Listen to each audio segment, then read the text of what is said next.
Hello student, Uttarakhand की विभिन्न परीक्षाओं जो यूके पीएससी और यूके ट्रिपल एससी द्वारा कराई जाती हैं उनको लेकर के यूट्यूब पर हमारी जो सीरीज चलती है जीएस उत्तराखंड और हिंदी की, उसमें आपका जीएस का प्रश्न पत्र है। महत्वपूर्ण प्रश्नों को हमने यहाँ सम्मिलित किया है जो आगामी परीक्षाओं में आपके काम आ सकते हैं। तो इसमें आपका आज हमारा जीएस है जिसमें हमने इतिहास, भूगोल, इकोनॉमी, पॉलिटिकल और आपका कंप्यूटर के क्वेश्चन जो आपसे पूछे जाने हैं उनको सम्मिलित किया है। इंपॉर्टेंट प्रश्नों की सीरीज है। इसकी पीडीएफ आप हमारे टेलीग्राम चैनल से प्राप्त कर लें। बाकी जो उत्तराखंड पुलिस दरोगा है उसके लिए हमारी लाइव क्लासेस भी स्टार्ट हो चुकी हैं।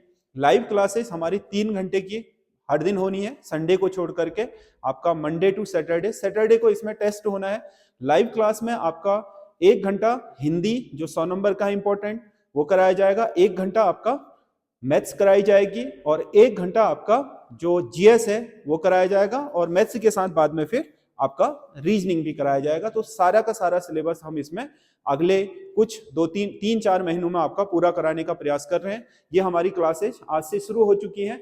ये हमारा आपका इसका स्ट्रक्चर है। एसएस स्टडी ऐप से आप इसे लाइव क्लासेस ले सकते हो। UK PSC SI special batch है उत्तराखंड पुलिस दरोगा के लिए और ये हमारे कांटेक्ट नंबर है, इससे आप कांटेक्ट कर सकते हो। इसमें फीस 1000 रुपये पर मंथ है क्योंकि इसमें सारे के सारे सब्जेक्ट आपके हर रोज चलने हैं और बाकी इसी में आपका जो टेस्ट सीरीज है वो भी हम आपको उपलब्ध कराएंगे। जो इसकी टेस्ट सीरीज चलेगी वो इसी में इंक्लूड होगी।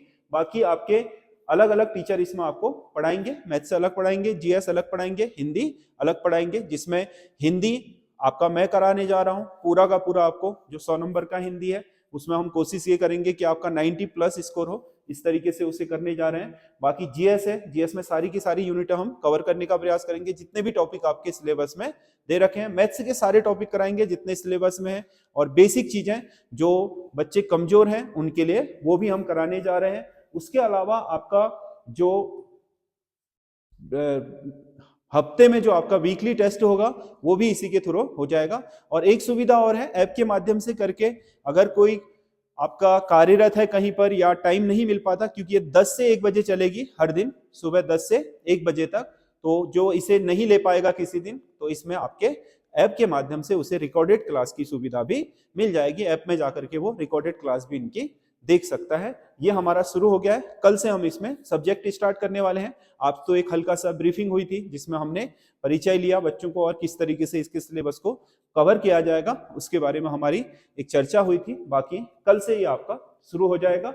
आप कांटेक्ट इन दोनों नंबरों में से किसी में भी करा सकते हैं। बाकी कोर्स का आपको पता है, एसएस स्टडी के ऐप को डाउनलोड करके वहां से आप इसमें लाइव क्लासेस ले सकते हो। 2 महीना लगे, 3 महीना लगे, 4 लगे, जितना भी आपका टाइम मिलेगा हमें उसके अंदर हम आपको कराने का कोशिश करेंगे। जो सब्जेक्ट आपके ज्यादा लंबे हैं उन्हें ज्यादा खींचने का प्रयास करेंगे, जो छोटे हैं उन्हें थोड़ा कम समय देंगे। जैसे हिंदी है हम जल्दी जल्दी करा करके उसे निपटा लेंगे, प्रैक्टिस में डाल देंगे। बाकी सारा जीएस है वो थोड़ा लंबा है क्योंकि उसमें सिलेबस थोड़ा लंबा है तो उसे कराने का प्रयास भी हम करेंगे। तो उत्तराखंड में जो सामान्य ज्ञान है उसका प्रश्न पत्र है ये।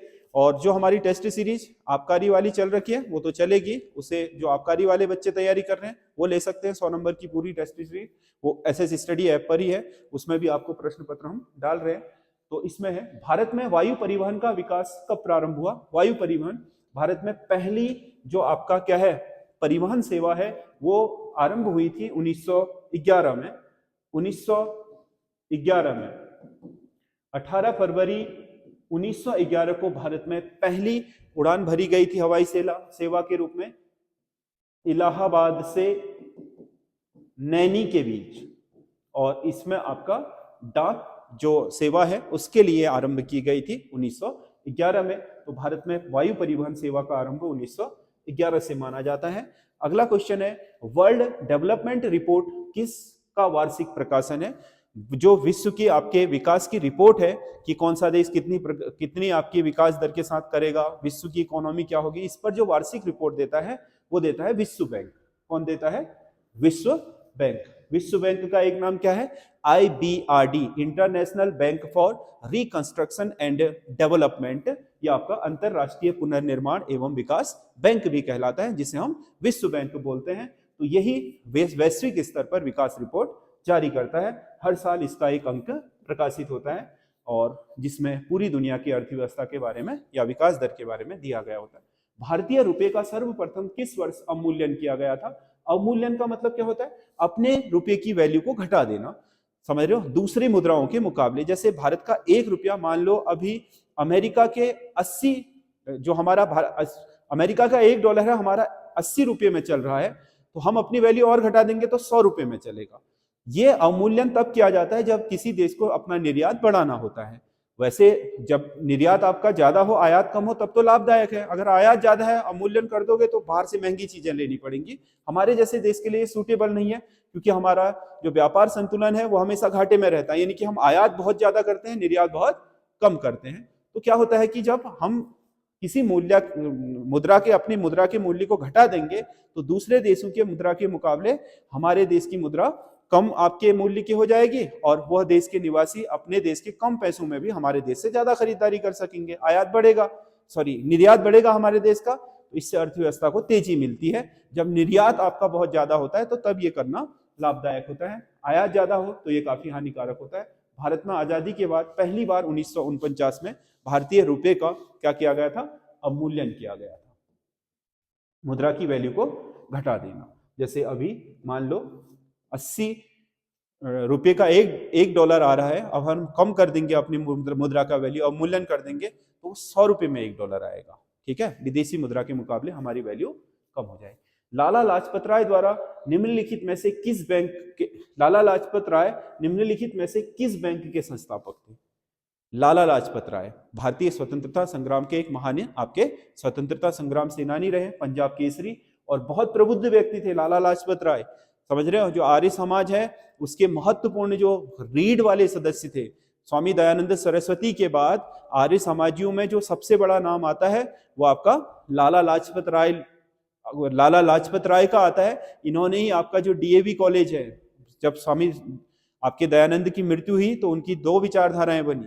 एक बनी आपकी जो हमारी प्राच्य और स्वदेशी विद्या है उस पर, जिसमें गुरुकुल कांगड़ी खोला गया स्वामी श्रद्धानंद द्वारा, कहाँ? हरिद्वार के गुरुकुल कांगड़ी में, हरिद्वार में, और गुरुकुल पद्धति से उसमें शिक्षा हुई। एक बना डीएवी, दयानंद एंग्लो वैदिक कॉलेज के आपके जो संस्थापक थे वो आपके लाला लाजपत राय ही थे। तो लाला लाजपत राय बहुत प्रबुद्ध व्यक्ति थे, बहुत विद्वान व्यक्ति थे, और भारत के गर्मपंथी जो आपका 1907 में विभाजन हुआ था भारतीय राष्ट्रीय कांग्रेस के, उनमें लाल पाल बाल जो 3 लोगों का गुट था, लाल मतलब लाला लाजपत राय, बाल मतलब बिपिन चंद्र, बाल गंगाधर तिलक, पाल मतलब बिपिन चंद्र पाल, इन तीनों से जो आपका गुट बना था उसी को गर्म दल बोलते थे। उनकी लीडरशिप इन्हीं के हाथ में थी। और ये पंजाब नेशनल बैंक जो आपका 19 मई 1894 को स्थापित हुआ था, इसके संस्थापक सदस्य भी थे, जिसे आज हम क्या बोलते हैं? पीएनबी, पंजाब नेशनल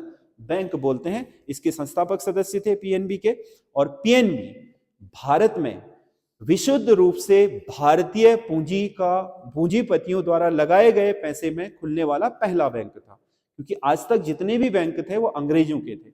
हाँ, कुछ बहुत शेयर भारतीयों के शुरू हो गए थे आपका अवध कॉमर्शियल बैंक से। 1881 में जो अवध कॉमर्शियल बैंक खुला था वो सीमित देयता के आधार पर पहला भारतीय बैंक था, यानी कि उसमें कुछ पूंजी विदेशियों की लगी थी उस बैंक में और कुछ पूंजी लगी थी भारतीयों की। और जब भारत में विशुद्ध रूप से कहा जाएगा कि भारत का शुद्ध आपका पहला जो बैंक है भारतीयों का वो कौन सा था, तो वो पीएनबी था। इसमें किसी भी विदेशी का पैसा बैंक स्थापित करने में नहीं लगा था, इसको स्थापित करने में संपूर्ण पूंजी भारतीयों की लगी थी। तो विशुद्ध रूप से पहला भारतीय बैंक पीएनबी है, जबकि आपका आंशिक रूप से पहला भारतीय बैंक है अवध कॉमर्शियल बैंक। अगला क्वेश्चन है, भारतीय यूनिट ट्रस्ट की स्थापना किस वर्ष हुई थी? यूटीआई बोलते हैं, unit trust of India. Unit trust of India की स्थापना हुई थी 1964 में। भारत में म्यूचुअल फंड जारी करने वाली पहली संस्था यूटीआई है। 2007 में इसे बैंक का रूप दे दिया गया, उससे पहले ये यूनिट ट्रस्ट ऑफ इंडिया के नाम से ही क्या करती थी? म्यूचुअल फंड जारी करती थी। आज की डेट में निवेश का सबसे शानदार जो आपका माध्यम माना जाता है देश में वो आपका म्यूचुअल फंड है, क्योंकि म्यूचुअल फंड आपका एक कंसोलिडेट ऐसा मतलब फंड होता है जो आपके किसी कंपनी द्वारा म्यूचुअल फंड के रूप में इकट्ठा किया जाता है और विभिन्न कंपनियों में वो निवेश करके आपको लाभ के रूप में उसमें बहुत अच्छा रिटर्न दिया जाता है। तो म्यूचुअल फंड या उसका एक स्वरूप SIP है, सिस्टमेटिक इन्वेस्टमेंट प्लान जिसे बोलते हैं, वो सब आपका सबसे पहले शुरू करने का श्रेय जाता है UTI, unit trust of India को। जवाहरलाल नेहरू बंदरगाह कहाँ स्थित है? जवाहरलाल नेहरू बंदरगाह, जिसे वर्तमान में बोल रहे हैं नाहवा सिवा, नाहवा सिवा, ये बंदरगाह है आपका मुंबई में। मुंबई, एक तो मुंबई पोर्ट ही हो गया मेन, इसका भार कम करने के लिए दूसरा जो आपका बंदरगाह बनाया गया है वो है नाहवा सिवा, जिसे जवाहरलाल नेहरू बंदरगाह भी कहा जाता है। अगला क्वेश्चन है, राष्ट्रीय विकास परिषद का अध्यक्ष कौन होता है? राष्ट्रीय विकास परिषद, NDC जिसे बोलते हैं, नेशनल डेवलपमेंट काउंसिल। ये नेशनल डेवलपमेंट काउंसिल 6 अगस्त 1952 को स्थापित की गई थी।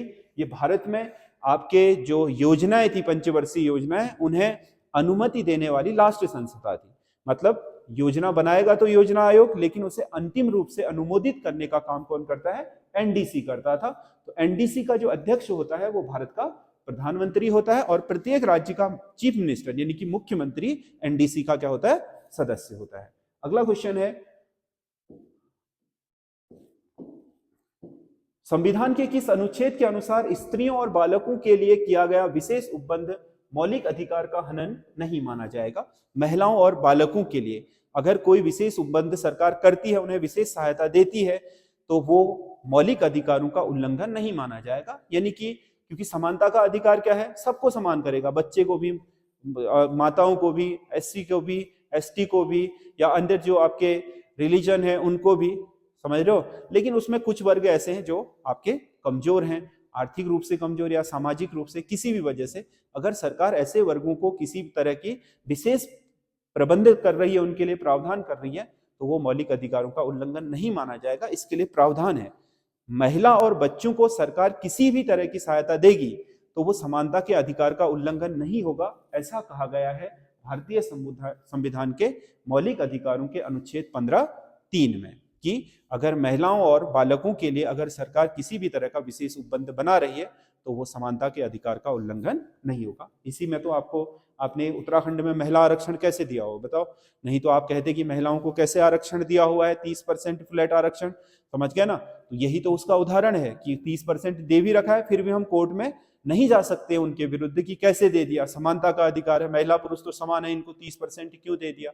यही वो वजह है कि महिलाओं का जो सामाजिक स्तर है वो उतना अच्छा नहीं था, तो सरकार ने उनके लिए आरक्षण की व्यवस्था करी है। तो अनुच्छेद 15 क्या, ये आपका 15(3) ये कहता है कि उनके लिए ये जो विशेष प्रावधान किया गया है वो मौलिक अधिकार के, समानता के अधिकार का उल्लंघन नहीं होगा। अगला क्वेश्चन है, प्रथम विश्व पर्यावरण दिवस मनाया गया था, पहला विश्व पर्यावरण दिवस मनाया गया था 1974 में, जब स्टॉकहोम में आपका पहला आपका पर्यावरण सम्मेलन हुआ। तो उसी में 5 जून को हर वर्ष विश्व पर्यावरण दिवस मनाया जाना शुरू हुआ। कहां से? स्टॉकहोम सम्मेलन से, ठीक है। 1974 में 5 जून, प्रत्येक 5 जून को क्या बनाया जाता है? विश्व पर्यावरण दिवस, ताकि पर्यावरण के प्रति लोगों में जागरूकता फैलाई जाए कि किस तरीके से ये पर्यावरण बचाना हमारे लिए आवश्यक है। अगला, वार्षिक वित्तीय विवरण, बजट का प्रावधान भारतीय संविधान के किस अनुच्छेद में है? यानी कि वार्षिक वित्तीय विवरण किसे बोलते हैं? बजट को। बजट प्रस्तुत होता है भारतीय संविधान के अनुच्छेद 112 के तहत। 114 में क्या है? 110 में आपका क्या होता है? जो आपका विधेयक है वो धन विधेयक होगा, उसकी शर्तें उसके अनुसार तय होती है। वार्षिक वित्तीय विवरण जो बजट है वो आपका 112 के अनुसार होता है। अगला क्वेश्चन है, माइक्रोसॉफ्ट वर्ड उदाहरण है, किसका है? माइक्रोसॉफ्ट वर्ड किसी कार्य विशेष के लिए बनाया गया है। कंप्यूटर में जो एप्लीकेशन किसी कार्य विशेष के लिए बनाई जाती है उन्हें क्या बोलते हैं? Application software. माइक्रोसॉफ्ट वर्ड विशेष तौर पर टाइपिंग और लिखने के कामों के लिए, ड्राफ्टिंग के लिए बनाया गया है, तो एप्लीकेशन सॉफ्टवेयर है। कंप्यूटर में ये नहीं भी होगा तो कंप्यूटर चलेगा और अपने दूसरे काम करता रहेगा। जो ऑपरेटिंग सिस्टम होते हैं वो कंप्यूटर में नहीं होगा तो कंप्यूटर ऑपरेट ही नहीं होगा। 12वीं अनुसूची में नगरीय निकायों को कितने विषय दिए गए हैं? 12वीं अनुसूची जो भारतीय संविधान में अनुच्छेद आपके, जो भारतीय संविधान में आपके संविधान संशोधन 74वां जो संविधान संशोधन था, 73 में तो पंचायत राज था और 74वें में क्या था, नगरीय निकायों को संवैधानिक दर्जा प्रदान किया जाना। उसके तहत नगरीय निकायों को 18 विषय दिए गए थे। जैसे पंचायतों को तो 29 दिए गए, नगरीय निकायों को कितने विषय दिए गए थे, 18 विषय, 18। अगला क्वेश्चन है, अनुसूचित जाति व जनजाति आयोगों को पृथक किस संविधान संशोधन द्वारा किया गया। 338 में क्या था, अनुसूचित जाति और जनजाति आयोग का गठन किया जाएगा। उसके अनुसार एक ही आयोग होता था जिसे हम पहले क्या बोलते थे, एससी शेड्यूल कास्ट और शेड्यूल ट्राइब आयोग बोलते थे, अनुच्छेद 338। फिर आपका 89वें संविधान संशोधन द्वारा क्या जोड़ा गया, 338 में क जोड़ा गया, जिसके तहत शेड्यूल ट्राइब के लिए अलग से आपका आयोग बना दिया गया। तो फिर दो आयोग हो गए, एससी आयोग अलग है, एसटी आयोग अलग है राष्ट्रीय स्तर पर 89वें संविधान संशोधन द्वारा। अगला क्वेश्चन है, बुरी मुद्रा अच्छी मुद्रा को प्रचलन से बाहर कर देती है, किसने कहा था, किसने कहा था, ग्रेशम ने। ग्रेशम का नियम है, बुरी मुद्रा हमेशा अच्छी मुद्रा को प्रचलन से बाहर कर देती है। आपके पास कभी भी आपने ये नोटिस करा होगा कि आपके पास नोट आएंगे तो सबसे पहले बाजार में या किसी को देने में आप उन नोटों का प्रयोग करते हैं जो पुराने गले हुए होते हैं। जो अच्छे नए नोट होते हैं वो हमेशा आप अपने पास सुरक्षित रख लेते हैं। तो यही तो उसने कहा है कि पुराने जो खराब मुद्रा होती है वो अच्छी मुद्रा को प्रचलन से बाहर कर देती है। जब आप अच्छे नोटों को घर में छिपा देंगे तो प्रचलन में कहाँ से आएंगे, वो प्रचलन में कौन आ जाएगा, हमेशा बुरे नोट जो कटे होंगे, गले होंगे, फटने वाले होंगे, खराब होंगे, वो प्रचलन में आ जाते हैं। इसीलिए कहा जाता है बुरी मुद्रा अच्छी मुद्रा को प्रचलन से बाहर कर देती है। ग्रेशम ने कहा था ये पहली बार। अगला क्वेश्चन है, राष्ट्रीय मध्याह्न भोजन कार्यक्रम स्कूलों में किस वर्ष आरंभ हुआ। मिड डे मील योजना बोलते हैं जिसे। ये शुरू हो गया था 1995 में। 1995 में आरंभ में, जब तक भारत में स्कूल चलो अभियान शुरू नहीं हो, सर्व शिक्षा अभियान शुरू नहीं हुआ, तब तक तो क्या करते थे, 3 किलो अनाज दे देते थे बच्चों को घर में पकाने के लिए। बाद में फिर मिड डे मील, आपका जो सर्व शिक्षा अभियान है उसमें क्या कर दिया गया, मिड डे मील स्कूल में ही बनना शुरू हो गया और वहीं पर बच्चे को खाना खिलाया जाता है। पहले तक नहीं तो चावल दिए जाते थे। 95 में जब शुरू हुआ था तो केवल चावल मिल रहे थे बच्चों को। अगला क्वेश्चन है, श्रेणीकृत कृषि उत्पादों को दिए जाने वाला प्रमाण पत्र है। कोई भी मतलब श्रेणीकृत मतलब जिसका अच्छी क्वालिटी का जो आपका पदार्थ है, कृषि उत्पाद है, उसको जो आपका प्रमाण पत्र दिया जाता है या जो उसको लोगो दिया जाता है वो क्या कहलाता है, एग मार्क। एग मतलब एग्रीकल्चर से एग बना हुआ है, ठीक है। अगला क्वेश्चन है, हीरा किस प्रकार की चट्टानों का उदाहरण है। हीरा, हीरा किससे बनता है, कोयला। किससे बनता है, कोयला। तो हीरा कोयले से तब बनता है जब कोयले के ऊपर अतिरिक्त दबाव और ताप पड़ता है। यानी कि कोयला मूल चट्टान हो गई और मूल चट्टान में अतिरिक्त ताप और दाब के कारण उस चट्टान का रूप परिवर्तित हो गया, यानी कि रूपांतरित हो गया या कायांतरित, उसकी काया बदल गई, तो उसे हम क्या बोलेंगे, कायांतरित चट्टान बोलेंगे।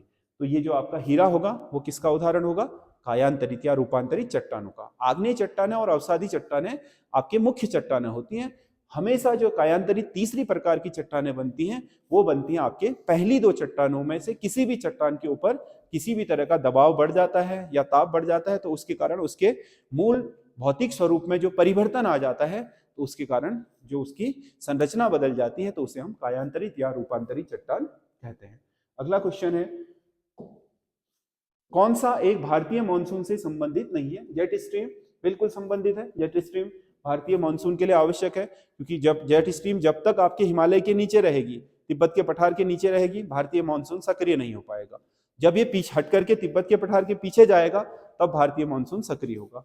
अल्नीनो और अल्नीनो संबंधित है, क्योंकि अल्नीनो प्रभाव क्या करता है, भारतीय मानसून में आपका जिस साल अल्नीनो प्रभाव होगा, जो आपका हम्बोल्ट की धारा है वो थोड़ा गर्म हो जाएगी, भारतीय मानसून डिवाइड हो जाता है, तो हमारे देश में कम पहुंच पाता है, तो उस साल कम वर्षा होती है मानसून से और सूखे जैसी स्थिति हो जाती है। तो अल्नीनो भी है, जेट स्ट्रीम भी है। हिमालय के बिना तो मानसून की कल्पना ही नहीं कर सकते। हिमालय से टकरा कर ही तो मानसून क्या करता है, अपना प्रभाव छोड़ता है। अगुलास की धारा नहीं है, क्योंकि यह भारतीय मानसून से संबंधित नहीं है। अब ये इसका सही आंसर होगा, अगुलास की धारा, इसका कोई संबंध नहीं है। भारत में सर्वाधिक मृदा अपरदन बना या बीहड़ बनाने वाली नदी कौन सी है। भारत में सबसे बड़ा बीहड़ कौन सी नदी बनाती है, चंबल।